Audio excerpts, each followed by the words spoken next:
इंदौर में लोकायुक्त की कार्रवाई में रिटायर्ड आबकारी अधिकारी की संपत्तियों का आंकड़ा रोज नए आयाम छूता हुआ नजर आ रहा था। 3 लॉकरों के खुलने के बाद यह आंकड़ा और बढ़ गया है, जिसमें बताया जा रहा है कि चल संपत्ति का आकलन कल 29 करोड़ के आसपास पहुंच गया है, जो कि एक अधिकारी की संपत्ति को लेकर काफी मात्रा में माना जा रहा है। लोकायुक्त अधिकारी के द्वारा बताया गया शिकायत के अनुसार पिछले दिनों इंदौर संस्थान और ग्वालियर में एक स्थान पर 8 टीमों के द्वारा कार्रवाई की गई। टीम के द्वारा चल संपत्ति का आकलन किया गया और जो बैंक में लॉकर थे जिनमें उनके बेटे और बेटी के नाम से लॉकर थे उसकी भी जांच पड़ताल की गई, जिसमें सोने चांदी के जेवरात और हीरे के आभूषण मिले। बताया जा रहा है देवास नाका स्थित कैनरा बैंक से लॉकर में रखे हुए 1.5 करोड़ रुपए के जेवर मिले हैं, जबकि HDFC बैंक के लॉकर में 2 करोड़ 35 लाख के जेवरात मिले हैं। लोकायुक्त को इन लॉकर को खोलने में कड़ी मशक्कत का सामना करना पड़ा।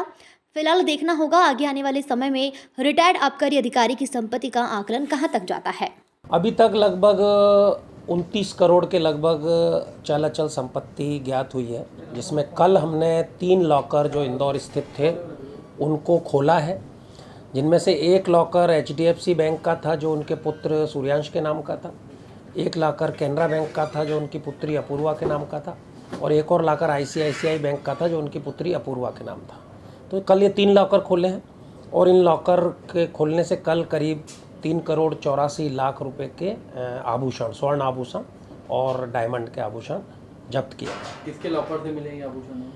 ये लगभग 2 करोड़ 34 लाख के आभूषण अपूर्वा के लॉकर से मिले हैं और लगभग 1 करोड़ 49 लाख के आभूषण सूर्यांश और उनकी पत्नी के लॉकर से। अपूर्वा बेटी है उनकी? अपूर्वा उनकी छोटी बेटी। अच्छा, अभी तक टोटल एक आंकड़ा क्या हो गया संपत्ति का पूरी जांच में? अभी तक 28 करोड़ और 81 लाख 81 लाख लगभग इतना आंकड़ा हमारा चल अचल संपत्ति का हो गया। ये जेवरात के अलावा क्या क्या जब्ती हुआ है अभी तक? जेवरात के अलावा कैश है 1 करोड़ 13 लाख का जो जब्त हुआ है, और इसके अलावा उनकी अचल संपत्तियां हैं जिनका जो वैल्यूएशन हुआ है, और घर में पाए गए विभिन्न सामान जिनमें ज्वेलरी के अलावा जो सामान है वो हैं इसमें, जिसमें कि हथियार हैं, रिवाल्वर पिस्टल वगैरह हैं, घड़ियां हैं, परफ्यूम हैं, साड़ियां हैं और घर का फर्नीचर ये सब मिला के। संपत्ति कहाँ कहाँ मिली, किन किन जिलों में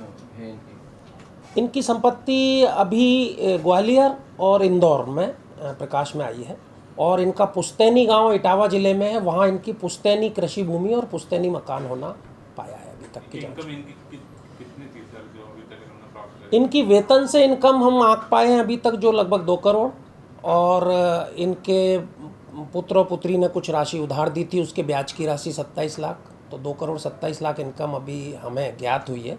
और भी इनकम उनकी हो सकती है जो इनके बचाव अभ्यावेदन में जब ये अपनी इनकम के बारे में शो करेंगे, और ITR इनकम टैक्स से भी डॉक्यूमेंट हमने मांगे हैं, उससे और स्पष्ट होगा कि इनकी इनकम कितनी है। कहाँ कहाँ पदस्थी रही थी? इनकी पदस्थी की सेवा विवरण मांगा गया है। अभी ये रिसेंटली अलीराजपुर से 31 अगस्त को सेवानिवृत्त हुए हैं, उसके पहले की पदस्थापना है हमने मांगी है।